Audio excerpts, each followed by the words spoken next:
Assalamualaikum warahmatullahi wabarakatuh.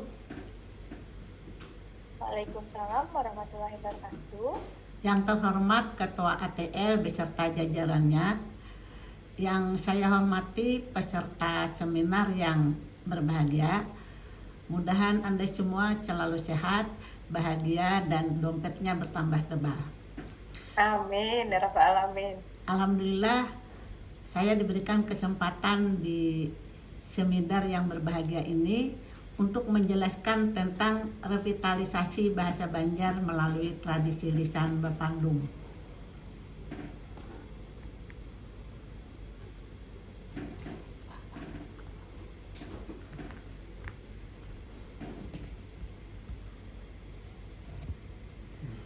Nah, kenapa bahasa Banjar itu perlu direvitalisasi? Ya, karena fakta pemakaian bahasa Banjar ini seperti yang ada di layar ini ya.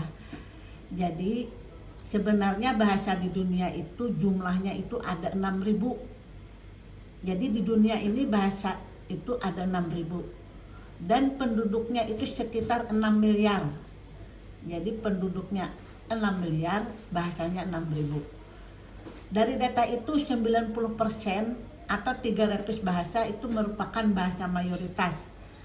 Bahasa mayoritas artinya adalah bahasa yang paling banyak digunakan di dunia, seperti bahasa Inggris, bahasa Arab, kemudian bahasa Perancis ya.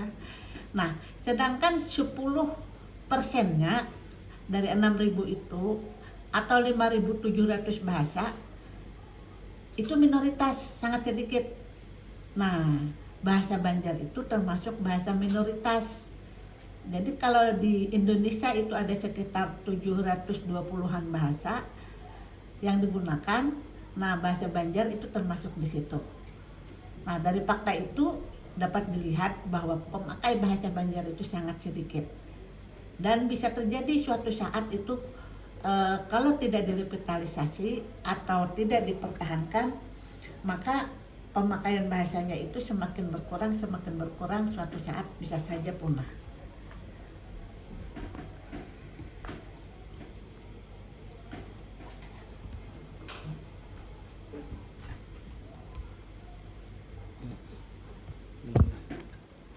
Nah, dari pemakaian bahasa Banjar yang sedikit itu, kenapa bisa dikatakan bahwa penutur bahasa Banjar itu semakin berkurang? Yang pertama adalah sebagian dari masyarakat Banjar sendiri banyak yang tidak mengetahui makna dari kosakata Banjar. Nah, sebagian itu tidak mengetahui makna kosakata Banjar. Coba kalau ditanyakan dengan masyarakat Banjar secara acak, apa artinya tampurung ulakan? Setiap saya tanya, orang Banjar tidak tahu. Nah, sedangkan kosakata itu sendiri saya dapatkan dari orang Barabai yang merantau ke Malaysia. Jadi beliau itu orang Barabai merantau ke Malaysia, sekarang tinggal di Malaysia. Tapi bahasa Banjarnya itu lebih Banjar daripada orang Banjar di sini.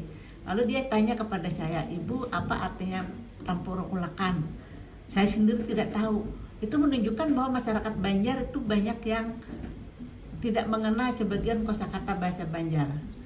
Ternyata pengertian tampurukan ulakan itu begini ya. Ada suami istri. Nah, suami istri itu karena suatu permasalahan mereka bercerai.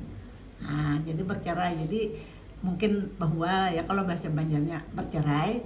Setelah sama-sama bercerai, sama-sama kawin ke lain. Jadi yang suami kawin ke lain, yang bini kawin ke lain. Nah, tetapi tidak lama kemudian masing-masing sama-sama bercerai dengan pasangan barunya. Nah, lalu karena sama-sama janda dan duda lalu bebulikan. Nah, itu namanya tampurung ulakan. Kenapa namanya tampurung ulakan? Karena beulak di situ-situ aja. Nah, seperti itu artinya. Banyak orang yang tidak tahu, sama seperti buku Hatmiyati Mas'ud.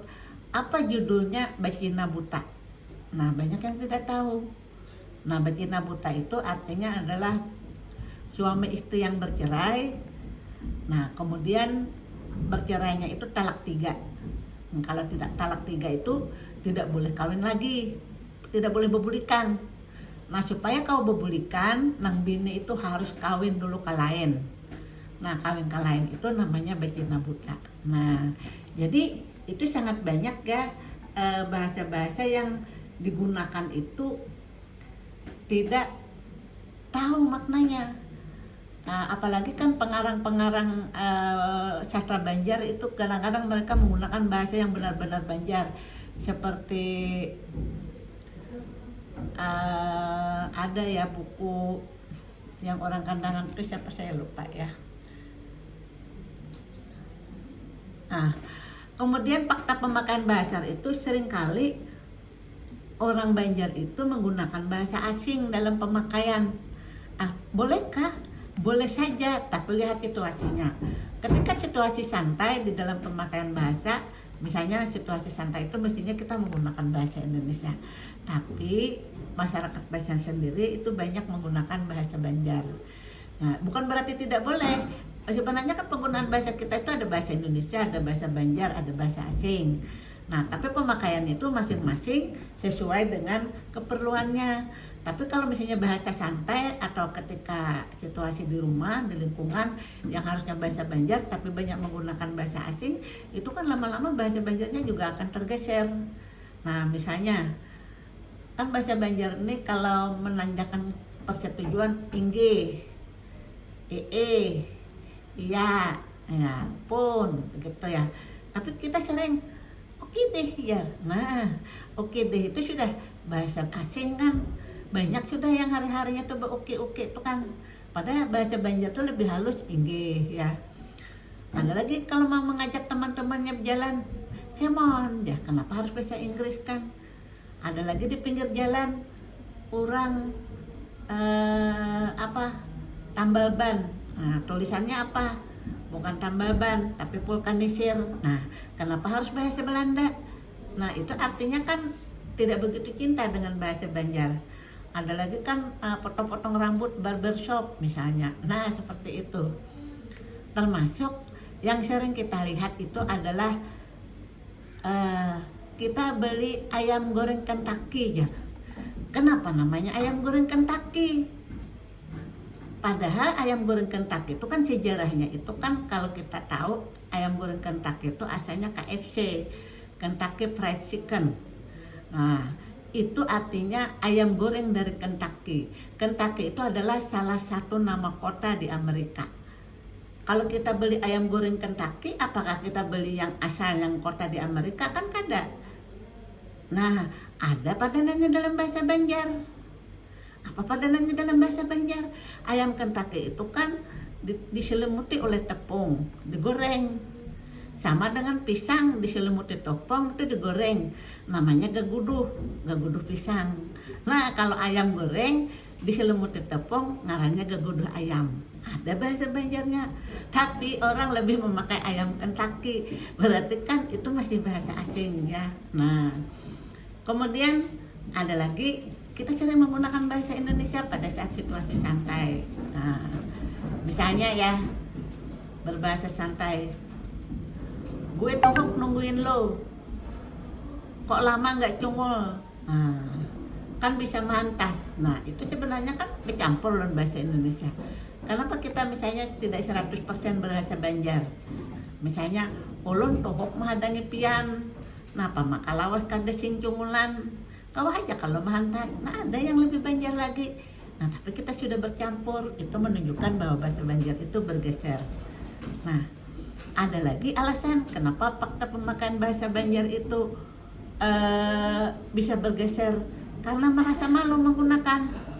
Nah, merasa malu itu seperti ya kalau orang hulu sungai ke Banjar, partikel-partikel itu tidak muncul lagi seperti iya lo kok ya. Nah, iya lo kok itu orang Barabai kadang muncul tuh. Iya teh, orang Kandangan. Iya leh, orang Muntai. Ya ai. Nah, ulun jarang itu mendengar mahasiswa misalnya seperti itu ya. Itu menunjukkan mungkin mereka malu ya menggunakannya bahasa Banjar itu.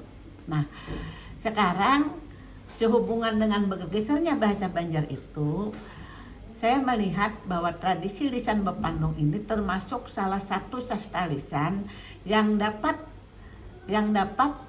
membawa bahasa Banjar itu lebih dikenali lagi oleh penutur masyarakat Banjar. Nah, kalau ada yang bingung Bepandung itu yang bagaimana ya? Jadi Bepandung itu adalah sama dengan bercerita, tapi ada beberapa perbedaan. Jadi perbedaannya itu adalah Bepandung itu ada memakai properti. Nah, properti itu misalnya ya, misalnya saja dia jadi nenek sihir misalnya. Nah, dia pakai sapu misalnya ya. Nah, kalau dalam bercerita tidak mesti pakai sapu. Nah, tapi kalau Bepandung, kalau bisa diadakan itu diadakan. Tapi maksudnya properti yang ringan-ringan saja ya. Bukan misalnya ketika berada di gunung lalu gunungnya harus diangkut, nggak begitu. Tapi properti yang ringan-ringan ya. Nah, lalu juga menirukan suara. Nah, bagaimana maksud menirukan suara ya? Jadi kalau Bepandung itu bercerita dengan menirukan suara. Misalnya tokohnya itu ada 5. Nah, ada 5, ada yang jadi nenek sihir misalnya. Kemudian ada yang jadi ibu tiri yang kejam misalnya. Kemudian ada yang jadi raja. Nah, pergantian tokoh itu suaranya berbeda-beda. Ada lagi yang jadi misalnya Bancir ke orang Banjar, suaranya lain lagi. Jadi tidak sama.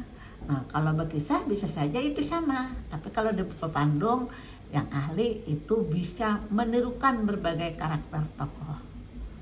Dan satu lagi, dalam penggunaan bahasa Banjar, Bepandung itu digunakan bahasa Banjar. Kenapa begitu? Itulah menunjukkan ciri khas itu adalah karya sastra Banjar. Nah, kalau versi modernnya yang Bepandung itu mungkin mirip-mirip dengan stand up comedy ya. Nah, tapi yang Bepandung itu lebih tradisional. Seperti yang kita ketahui sendiri, kalau tradisi lisan itu yang pertama itu sebenarnya penyebarannya itu melalui media lisan ya. Jadi Bepandung itu sebenarnya dilisankan. Kalau ada teks itu sebenarnya adalah naskah Bepandung yang didokumentasikan. Jadi yang sebenarnya itu adalah tradisi lisan. Kemudian Bepandung itu sendiri itu bernuansa kedaerahan. Jadi tidak modern ya, cerita-ceritanya juga termasuk di dalamnya ya. Kemudian mendeskripsikan ciri budaya suatu masyarakat. Masyarakat apa? Masyarakat Banjar.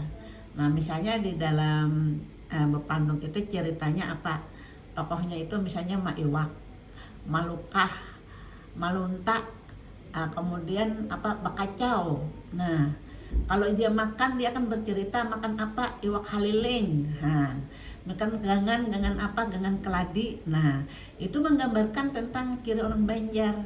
Ada cocok bilanya menceritakan bagaimana di Korea misalnya ya, makan spaghetti. Nah, jadi ini termasuk tradisi lisan yang menggambarkan budaya Banjar. Nah, ketika bercerita ini dalam tradisi lisan itu tidak diketahui siapa pengarangnya ya. Nah, karena itu bertutur tidak dituliskan. Nah, kemudian sebenarnya dalam Bepandung ini fakta dan kebenaran itu tidak terlalu dipentingkan. Kenapa? Itu lebih mengutamakan khayalan dan fantasi ya, yang tidak dapat diterima oleh masyarakat modern ya.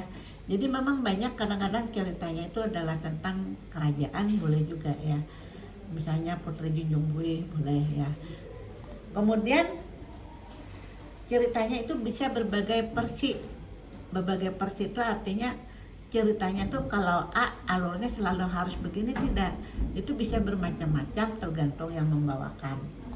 Nah, kemudian bahasa yang pasti digunakan itu adalah bahasa Banjar. Nah, seperti yang kita ketahui sebenarnya keunikan bahasa Banjar itu adalah kaya akan sinonim. Artinya apa? Itu keunikan.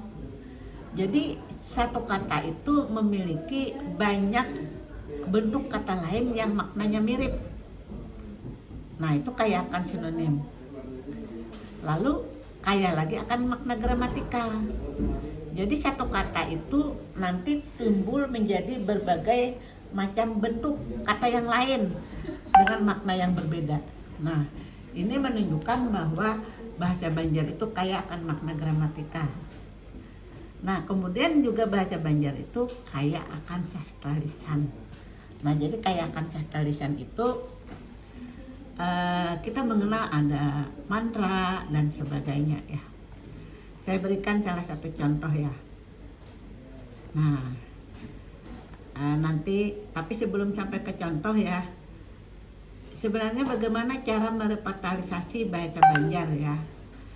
Kita bisa mengapresiasi karya siswa ya. Jadi siswa itu kita minta membuat karya tapi dalam bentuk bahasa Banjar. Nah, lama-kelamaan kalau dia sering disuruh, dia menghasilkan karya dan kita harus mengapresiasi itu. Tapi sebelum itu kita harus memberikan stimulus ya.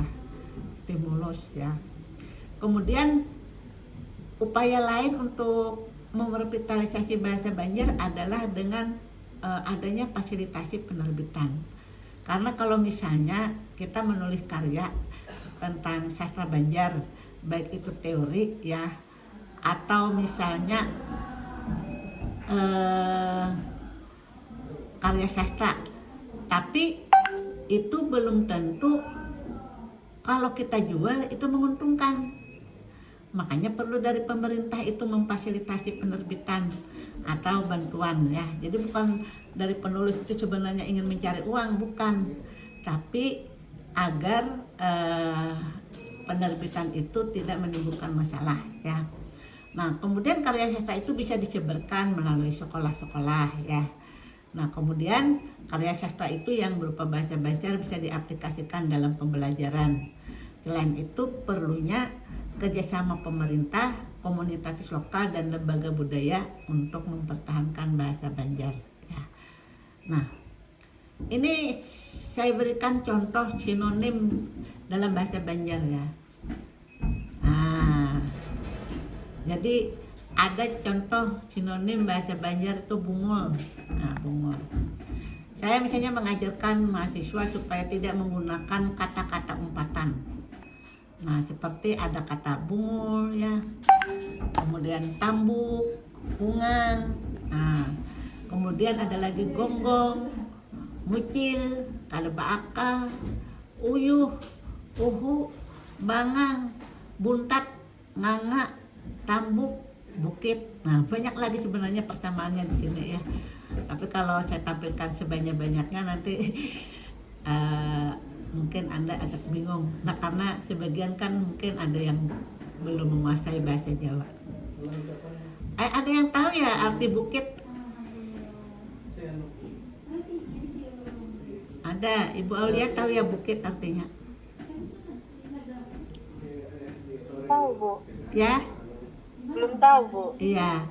Bukit itu bungul marikit. Nah. Jadi jika kita itu bungul itu orang yang tidak pandai. Kalau tambuk itu artinya sangat tidak pandai. Nah, sama dengan hongang. Karena lucunya itu bahasa Banjar ada juga yang berasal dari bahasa Tionghoa. Gonggong itu bahasa Tionghoa, tapi digunakan dalam bahasa Banjar ya. Jadi gonggong itu adalah bahasa Banjar yang asalnya dari bahasa Tionghoa. Ada lagi yang bahasa Banjar dari bahasa Arab. Bahasa apa? Layau. La itu la ilaha illallah, la. Ada Tuhan selain Allah. Yau karuan.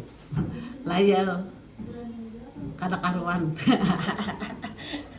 Nah, jadi ini salah satu contoh dari contoh sinonim bungul ya. Ini kata-kata yang digunakan untuk mengumpat ya. Ada lagi para undangan yang berbahagia, para peserta yang berbahagia ya. Kata tagugur itu sudah umum kita ketahui, itu sampai lebih dari 50 sinonimnya. Lebih dari 50.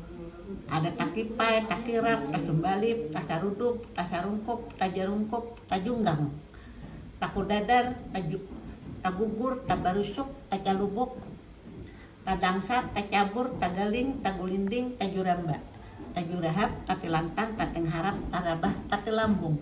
Itu lebih dari 50 dari catatan saya ya. Kenapa? Karena saya senang sekali membuat konten dalam bahasa Banjar. Ketika saya sajikan sinonim itu hanya 20, tapi komentar itu dari Sumatera, Malaysia sampai Mekah itu mengomentari, menambahkan, dan betul apa yang mereka sampaikan ternyata bisa sampai 50. Nah, jadi ini termasuk bahwa bahasa Banjar itu akan kaya dengan sinonim. Memang itu sinonim itu artinya adalah bentuk kata yang berbeda tapi maknanya sama. Tapi di dalam ilmu semantik, setiap bentuk yang berbeda pasti maknanya ada perbedaan walaupun sedikit.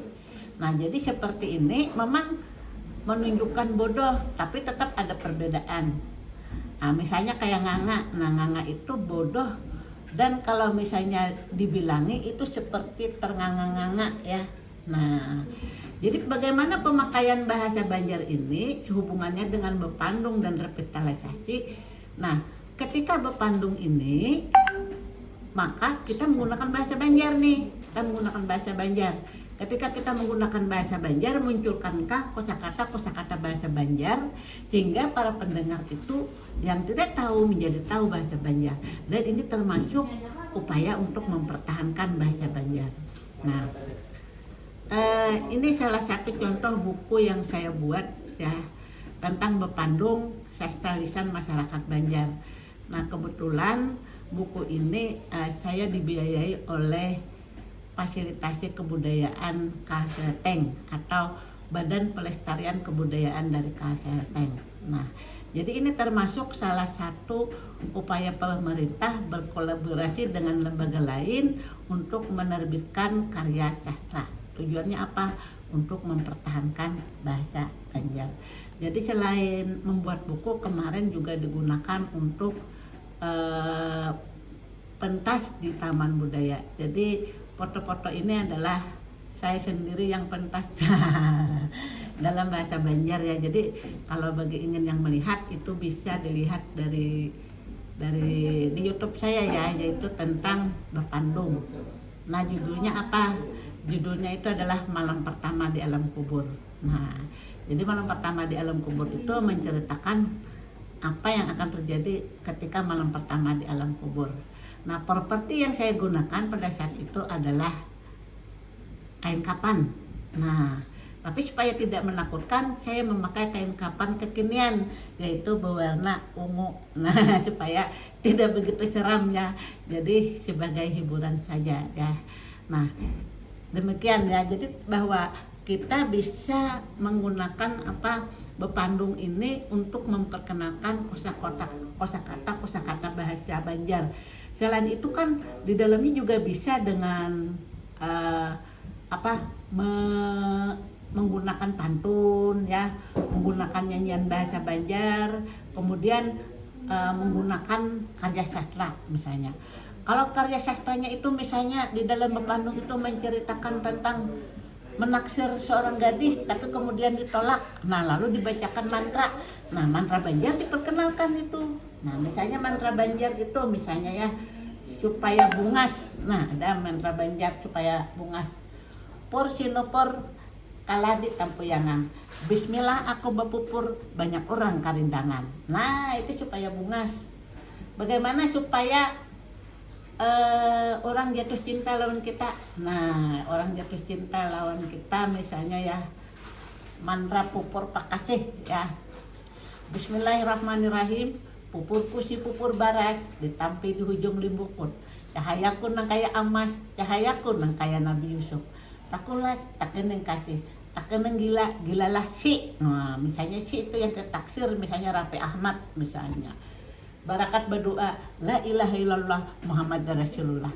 Nah, jadi ketika main bepandung itu hal-hal yang sebelumnya tidak dikenalkan kepada penonton itu mereka jadi ingat. Kenapa? Karena kalau orang betul-betul menonton kan ada hal-hal baru itu jadi ingat kemudian mereka akan menggunakan. Contohnya apa? Bagaimana caranya supaya bepupur langkar? Pur sinupur kala di tampoyangan. Bismillah aku bepupur banyak orang kalindangan. Ini berapa menit lagi saya Ibu?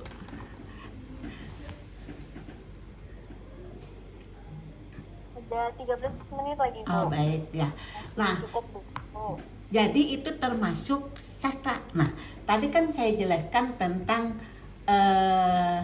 keunikan bahasa Banjar.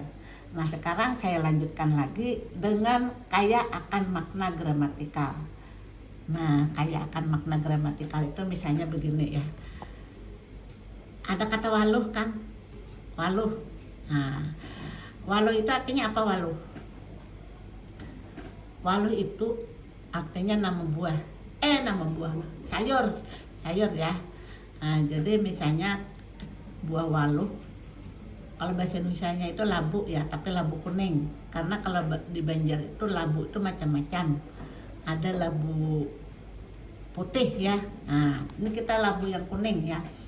Nah, waluh itu adalah nama sayur ya. Tapi ada kata rabah waluh. Nah, rabah waluh apa artinya? Siapa di sini yang tahu rabah waluh? Kan sering tuh kita berjalan ada orang berkomentar rabah waluh ya. Nah, kira-kira apa artinya rabah waluh itu? Waluh itu sebenarnya kan sudah rabah karena tanamannya melayap, ya kan? Nah, jadi kalau misalnya ada binian misalnya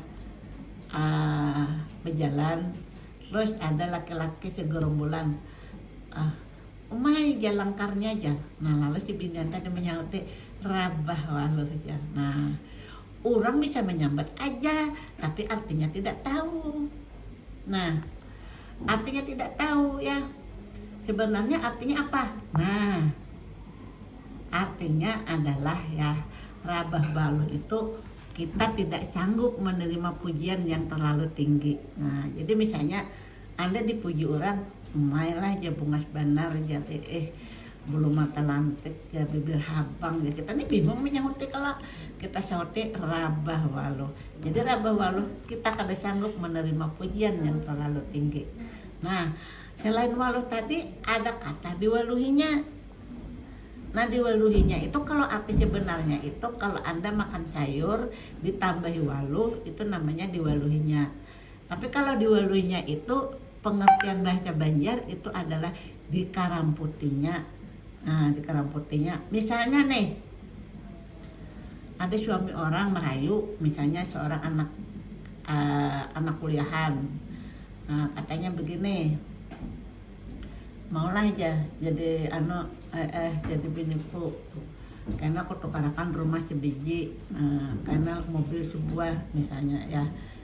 Lalu itu namanya diwaluhinya ya, diwaluhinya. Kenapa dikaramputinya? Biasanya laki-laki kan begitu ya, janji manis. Nah, janji manis itu diwaluhinya namanya ya. Ada kayak bubujuran, sangat sedikit yang di muka bumi bubujuran ya, banyak pewaluhan. Banyak yang katanya mengeramputi. Nah, karena apa? Karena lidah tidak bertulang, jadi nyaman pandir tuh, nyaman mengeramput tuh nyaman benar ya. Nah, ada lagi pewaluhan. Nah, pewaluhan tuh kalau pengertian sebenarnya adalah orang yang berjualan waluh atau orang yang berkebun waluh, itu waluhan ngarannya. Tapi kalau pewaluhan dalam bahasa Banjar itu bubuhan yang pengaramput, pewaluhan ngarannya. Tuh jar buhan pewaluhan datangan jar jangan tapi didangari ya, buhan pewaluhan tuh jar. Nah, seperti itu ya. Ada lagi mawaluh. Nah, mawaluh itu memakan waluh. Mewaluhi dalam bahasa Banjar tuh mengaramputi. Nah, ada lagi ya, tak acak bigi waluh. Nah, apa artinya? Siapa nang tahu artinya tak acak bigi waluh? Adalah nang tahu di sini. Nang tahu kita makanan di warung saya nah. Jadi tak acak bigi waluh artinya adalah perbuatan yang sia-sia. Kenapa perbuatan yang sia-sia? Jadi kayak gini nah. Misalnya ulun nih, berisi usaha jual beli mobil. Nah, ulun beli mobil itu harga 100 juta. Nah, sekalinya hamba ulun beli, misalnya ternyata mobil itu karena saya tidak teliti, ternyata misalnya surat menyuratnya palsu misalnya nih, lalu dijual tuh kada kawalarang. lalu beli 100 juta tadi mungkin hanya laku 50 juta misalnya. Nah itu ngarannya takacak biji waluh, jangankan berujung malah rugi. Nah dan tujuh bila buat pian berisi usaha, bila berisi usaha kemudian usaha pian to rugi, itu ngarannya bahasa Banjar istilahnya takacak biji waluh. Ulun yakin awalnya Bun Pian mengira takacak biji waluh itu agak porno-porno ya, bukan begitu ya. Takacak biji waluh itu parai, rugi ya. Nah, ada lagi yang namanya masakan ya, yang dari waluh itu ada gangan waluh, ada pais waluh, ada kepala waluh, ada waluh dan sebagainya ya. Itu kalau sayur. Nah, ada lagi nangarannya perbuatan tidak menyenangkan. Jadi misalnya begini, kita bisa kawan janjian nih ke Duta Mall jam 7 malam. Nah kita hadangi jam 7 malam, inya datang jam 10 malam misalnya nih, tutup sudah Duta Mall kan. Nah lalu kita cambat inya tuh dasar waluh bejarang ikam nih. Nah waluh bejarang tuh perumpamaan adalah sesuatu yang sangat tidak menyenangkan. Kenapa ngarannya waluh bejarang? Coba ya pian rasai waluh tuh nah dikupas, dijarang, dimakan rasanya kayak apa, kan nyaman. Nah jadi perbuatan yang kada nyaman itu disebut juga dengan waluh bejarang. Ada lagi waluh betuop. Nah tahu lah pian betuop bahasa Banjar tah. Betuop itu jaka kita itu dipais, ditungkom, dibuat di dalam daun, lalu diendak dirinjing, itu betuop namanya. Lalu ada lagi waluh ganyau. Nah jadi waluh ganyau itu kita beli, nah lalu andak di bawah meja, jangan diapai, nah kada lawasnya memburuk tuh pina membasah ya. Nah itu ganyau atau rasa aja, ganyau kada nyaman, kada segar, kira-kira tuh waluh buruk, waluh ganyau rasanya. Nah jadi bila orang menyambut ikam ini dasar waluh ganyau, waluh betuop, waluh bejarang, itu sama artinya ikam ini kada memberi nyaman. Nah seperti itu. Ada lagi kan sering kali ya kita berjalan, ada misalnya ada komentar waluhnya lah ya. Nah waluhnya lah di situ artinya apa? Artinya adalah buritnya lah ya. Nah begitu. Jadi kalau tidak paham kan apanya yang maksud waluh tadi, artinya burit kita itu mungkin giol berjalan, jadi kelihatan orang. Nah kalau bagus begitu ya. Nah jadi hati-hati berjalan itu pantat jangan seperti bebek yang ke kiri dan ke kanan ya, karena disambat orang waluhnya lah. Ada juga kan cerita cerita mengabuau di dalam bahasa Banjar itu istilahnya mengabuau. Ada kawanku guring tamimpi ya, sekali tamimpi itu tadi tamimpi bumi balah ya kiamat are, bumi balah itu kiamat are ya. Sekalinya bangun apa waluh kawan takamuha jangan. Jadi waluh kawan takamuha itu maksudnya mungkin pian tahu sendiri ya. Jadi tidak perlu saya jelaskan ya. Nah kemudian banyak lagi masalah waluh ini. Ada musim waluh, ada waluh behinta waluh dan sebagainya ya, sangat banyak ya. Saya hanya menyebutkan yang mewakili saja ya. Jadi kalau mau melihat berapa jumlah kata dari umpatan untuk kata bungul itu sangat banyak ya. Misalnya untuk kata waluh itu juga sangat banyak ya. Untuk kata tagukur juga sangat banyak ya, yang tidak bisa saya sebutkan satu persatu. Demikian undangan yang berbahagia, yang sehat selalu dan banyak rezeki. Itu apa yang saya sampaikan, mudahan memberikan manfaat ya. Terima kasih Ibu, demikian penjelasan dari saya.